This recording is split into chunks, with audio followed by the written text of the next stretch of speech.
Sony has proven time and time again that when it comes to crafting their extended Spider-Verse, they just can't seem to make a decent movie. By now, you'd think they'd realize nobody wants to see them butcher these characters, but no, they keep churning out one cinematic turd after another, convinced that fans actually want to watch a Spider-Man-less Spider-Verse. 2024 has been an especially brutal year for Sony movies. From the start, their screenwriters couldn't catch a break, and now this entire franchise is stuck in the mud. They kicked things off in February with Madam Web, a cinematic train wreck that set the tone for what was to come. With clunky dialogue, a snail's pace, and a plot that was written by toddlers, Madam Web crashed and burned harder than Morbius. Departing heavily from the source material, the movie was frustrating and quite alienating for fans of the original Marvel Comics. With an 11% rating on Rotten Tomatoes, the movie was universally hated. Starting the year off with a poor start, it was sad to see Sony was failing so hard so early on. But there was still hope. Sony would follow up this disaster with Venom: The Last Dance, a movie that sounded like it might finally bring some redemption to the extended universe. Instead, it delivered a limp finale to its trilogy, failing with audiences the same way that Madam Web did. With its lifeless writing, the movie was an exhausting watch to say the least. Tom Hardy sleepwalked his way through to the movie's climax, marking a sour end to his character, and it would also become hated with a score of 41% on Rotten Tomatoes. Sony was definitely getting nervous about these flops.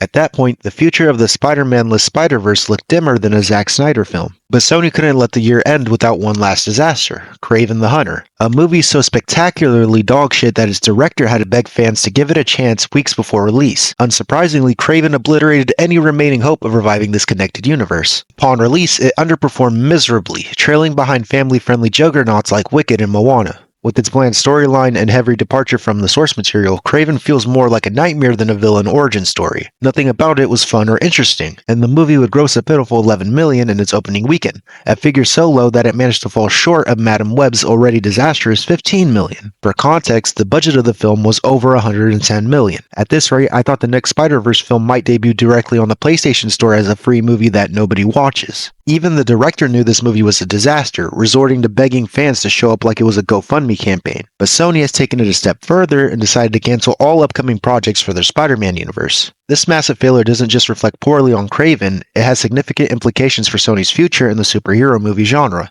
Now, nobody can really trust if one of their films will be good. You think a Spider-Man universe without Spider-Man might have had a shot, especially with lore-rich gems like Madam Web leading the charge, right? But of course not. It's painfully obvious to everyone, and now even Sony, that it's time to pull the plug on this failed extended universe once and for all. And let's not pretend like this is some noble act of self-awareness. No, this is Sony retreating with their tail between their legs after years of churning out half-baked cash grabs. The idea of a Spider-Man verse without Spider-Man was doomed from the start, and honestly, it was a miracle that it kept going this long. With Kraven the Hunter's abysmal performance, Sony has finally realized what fans have been screaming for years. This Spider-Man-less Spider-Verse isn't just bad, it's a cinematic dumpster fire. Pulling the plug on this franchise is the first good decision they've made since putting Spider-Man in Civil War. At least now we can all move on. Maybe Sony will finally stop trying to compete with Marvel and just stick to what they're good at, like re-releasing The Last of Us for the 15th time on a new $700 console. Well, that's all I have for today's video. If you guys have any comments on the topics discussed, please leave them down below. I appreciate you guys for making it to the end of the video, and as always, have a good one.